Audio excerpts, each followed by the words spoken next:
SEC play a la Arkansas?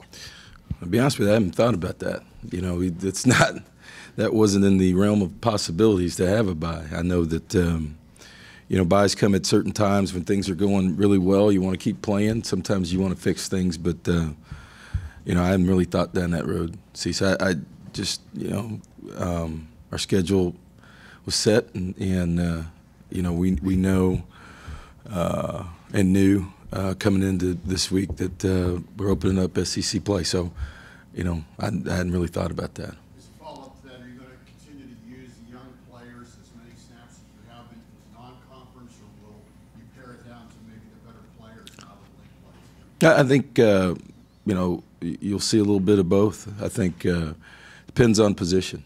You know, we've got some talented guys on the perimeter that played a lot last week and made some more plays for us probably than the first couple weeks, and we're able to keep those guys a little bit fresher. You know, we played a lot of snaps at UCLA and Nichols, not as many last week. Total snaps for the whole team.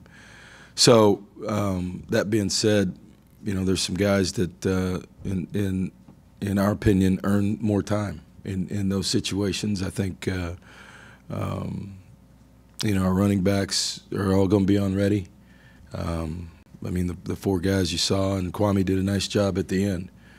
The perimeter guys, and then the secondary, due to, you know, Donovan's injury, we've been, you know, toying with some different things besides our base personnel, with moving Priest in there to nickel.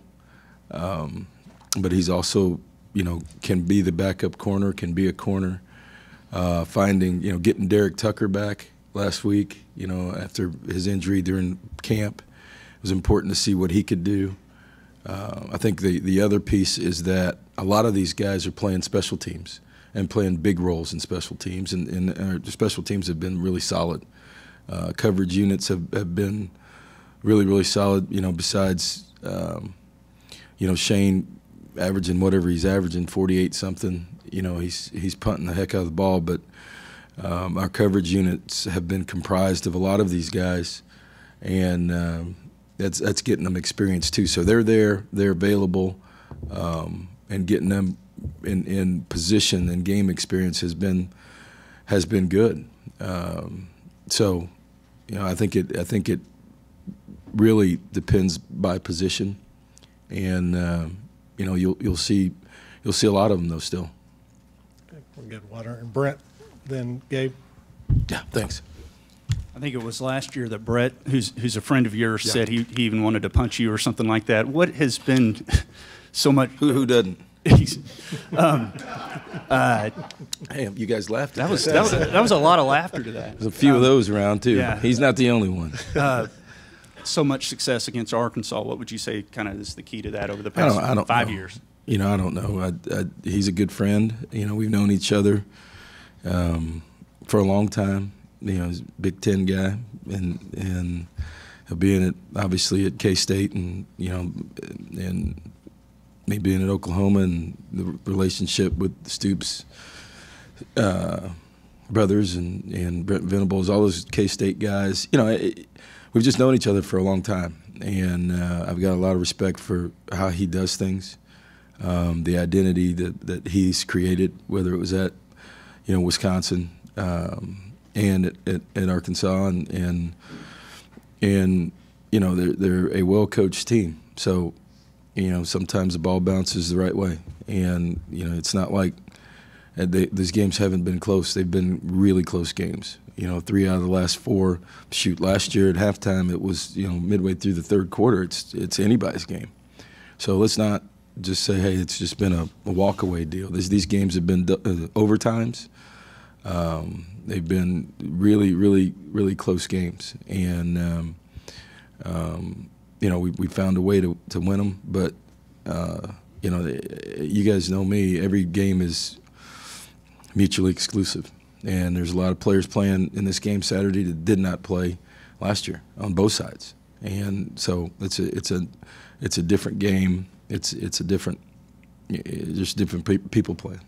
Front right, Gabe. Then we'll go to Christy. Kevin, speaking of identity, you're starting to build a little something with run defense and these linebackers. Hines got on. You're looking to expand that a little bit, but how do you feel about that group, especially those first three linebackers going into playing a team that really likes to run the ball? Yeah, I think you know, you've got to be pleased with the way Terrell Dotson's played. You know, at Mike, Alaka looks a lot more comfortable at will than Mike last year. It's something that I think has helped him, his confidence level, what he's doing.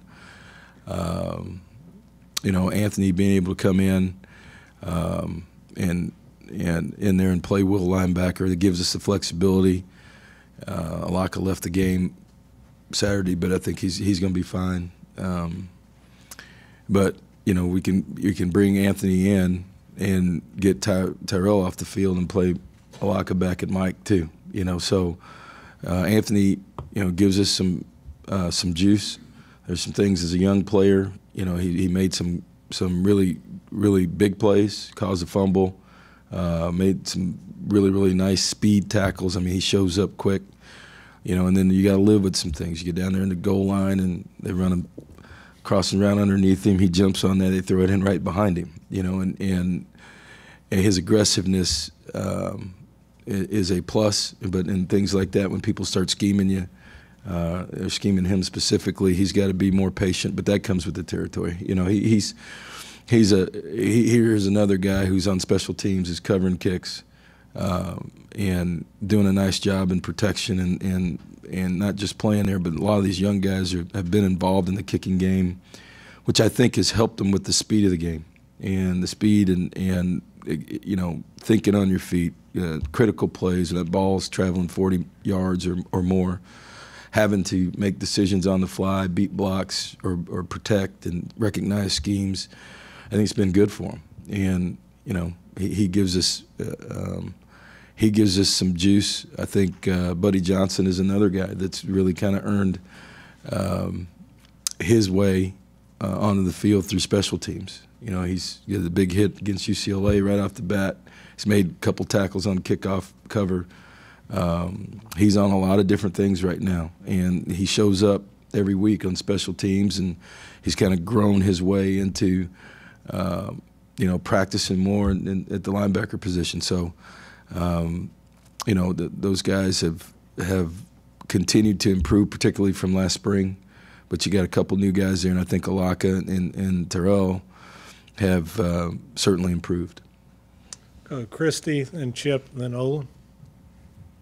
In what ways do you feel like Kellen has developed from when he was thrown into the game against UCLA until now, and how valuable do you think playing the whole game last week will be as he moves forward?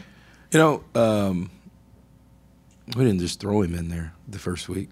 You know, he knew he was going to play. So I think that's different from a mindset deal. And then, you know, the last couple of weeks, you know, with practice times and snaps, you know, he's obviously he was actually pretty good 2 weeks ago to start the game. What was he, 8 of 10 to start the game? So, you know, consistency with a young quarterback is always something that you're fighting. You know, and us, I said, you know, I think after the game that, you know, it's quarterbacks, you learn more about them as you go on, and what their strengths and what their weaknesses are. He stood in there and threw some really good balls and took some hits last week, that some things that, you know, we hadn't seen from him before, instead of just bailing and running. In particular, early in the game, to Hansford across the middle and right under the chin, and just so, you know, just like everybody else, you want to get a little bit better.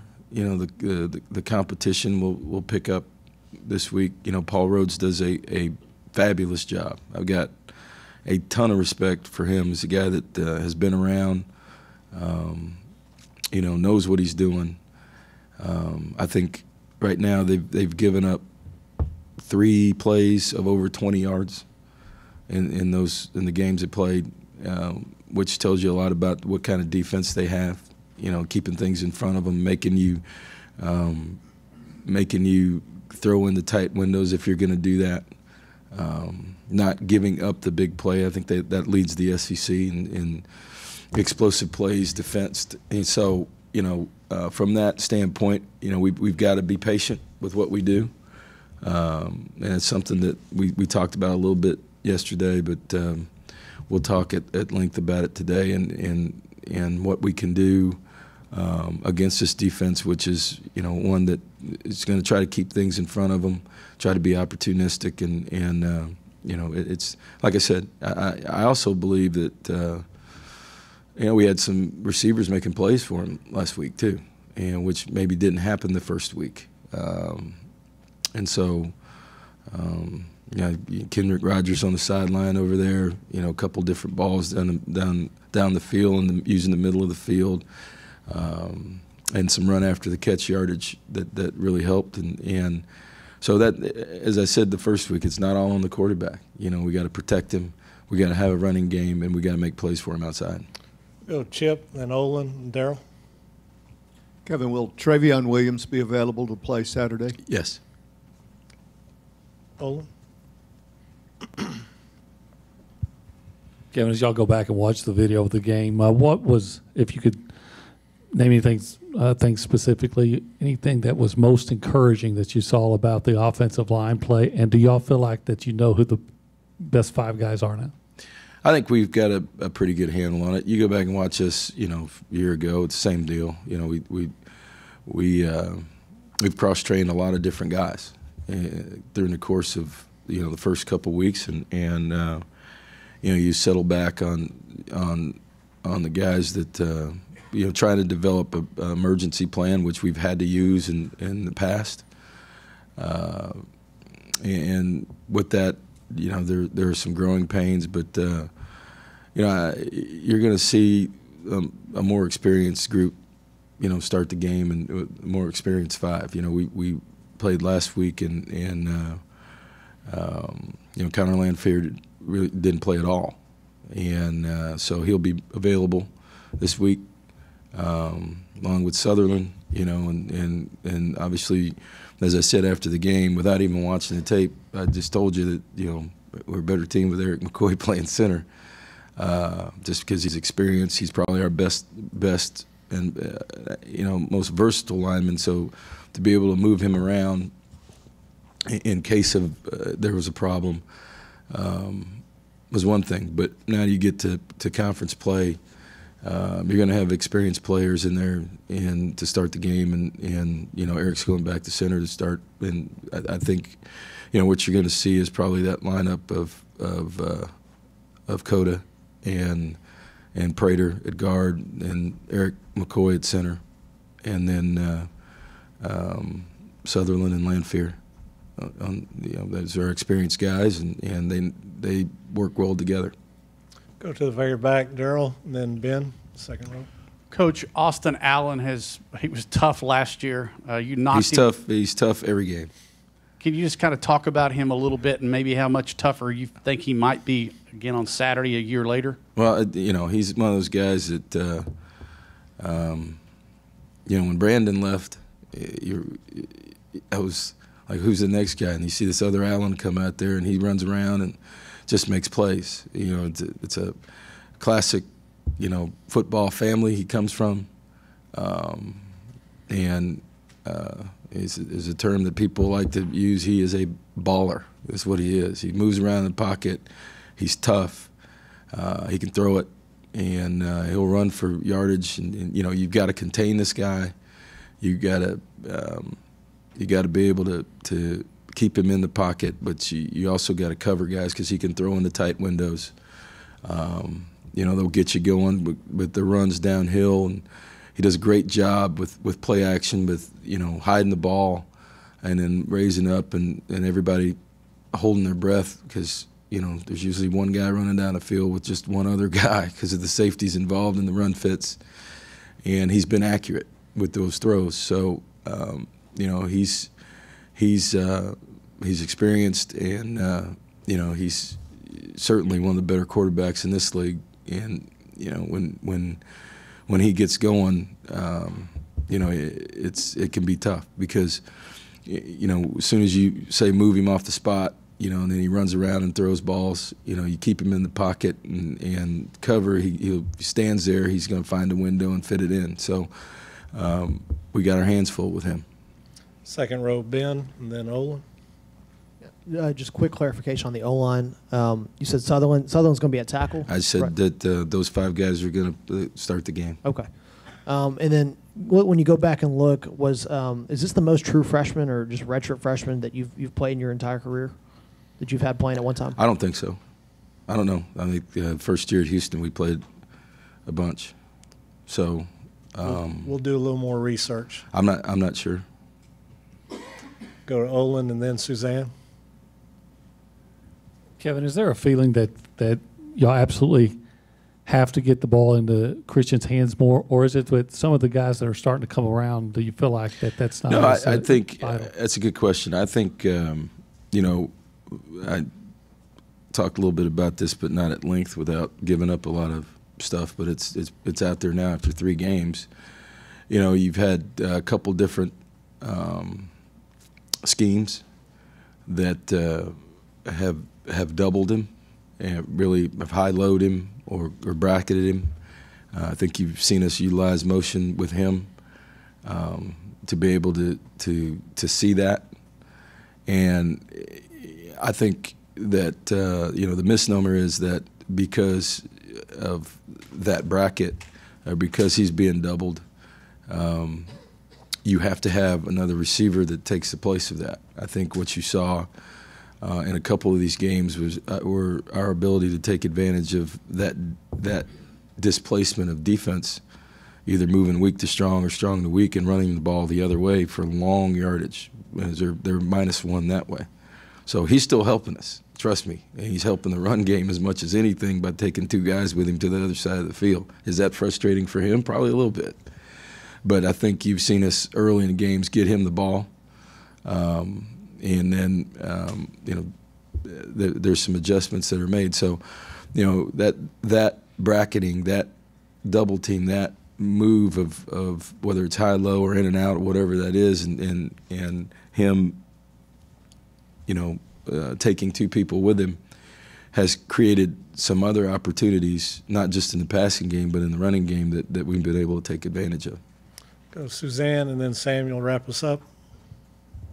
On the freshman, school record 18 have played, true freshmen. Back in February, when you're signing the class, when you're talking about it, did you have an inkling that this class was good enough to play that many? Or at what point did you decide, hey, we're just going to try to see what we can get out there? Well, we signed 29, so it's a large class, and obviously they're talented. I think the advantage for some of these guys is that 9 of them were early enrollees. So 9 of them were here in January. So they went through spring football, and you heard me talk about a year ago.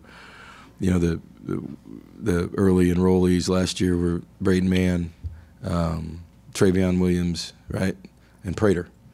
And so all those guys contributed in big ways last year. And so, a spring football and a whole summer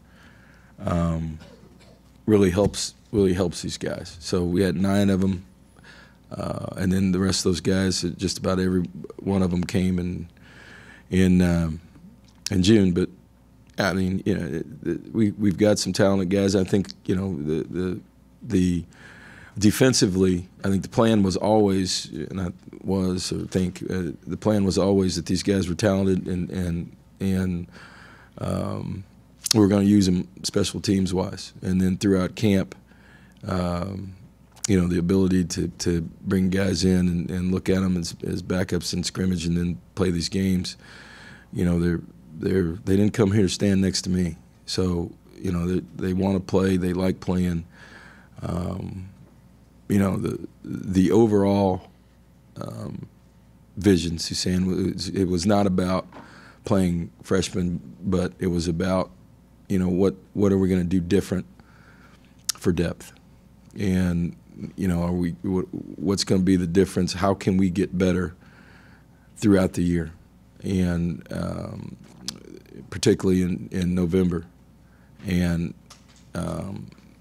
playing more people, and as I said earlier, playing more people instead of Armani and playing 70 snaps a game, maybe if he's around 60 or 55, then it doesn't seem like that big a deal, right now. But after 10 games, that's a lot. That's 100 more plays, and a lot of things happen at that point. So, the idea is basically that these guys are talented. We got to get them up to speed, and we don't want to drop off in production. And so the only way to do that really is for those guys to practice and play in meaningful moments, not in cleanup time. Sam, you'll wrap us up to the left. Kevin, having been in the league for a little bit now, Alabama has kind of been the standard bearer in this division, this league. Why do you think it's been so difficult for one or two teams to sustain an extended challenge to them at the top of the division? I think Alabama has done a great job in really three different areas. The recruiting speaks for itself, all right, and then I think Nick has done an excellent job on third-year players, of guys that may or may be in a bubble window, meaning not quite first round, second round guys, maybe third, fourth round guys that come back and play. So the retention piece has been good, but the recruiting piece is one thing. But Tim Williams jumps out, who's a guy who basically last year played on third downs.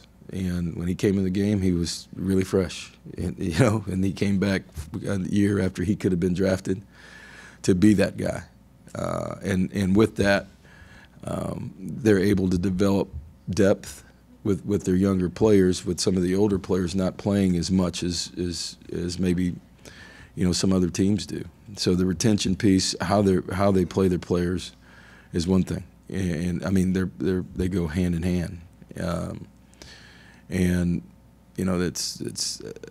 that's across the board at all positions. So they've been able to recruit at a very, very high level, and then back that up with some guys that can still play at that level and get them on the field. So the drop off from year to year is not that big.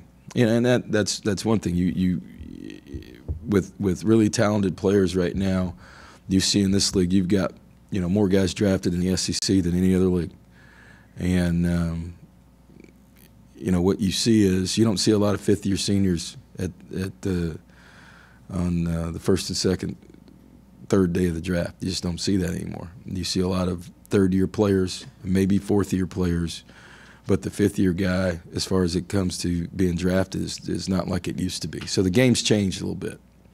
So you redshirt a guy and you got him for 2 years and he's gone, or you play him and you get your 3 years out of what he came to school for.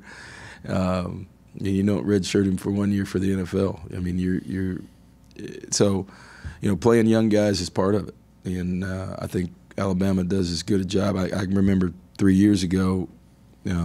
It hit me. I think I looked out there on the kickoff team, and I think I counted 8 freshmen. I think 3 or 4 years ago, 8 freshmen out there covering the kickoff and getting their feet wet and doing that, and they're playing.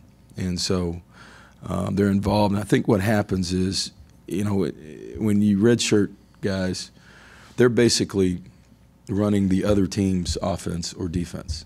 During that week, they're not really involved in schematics for what you want to do. They're involved in schematics for the other team, the scout team.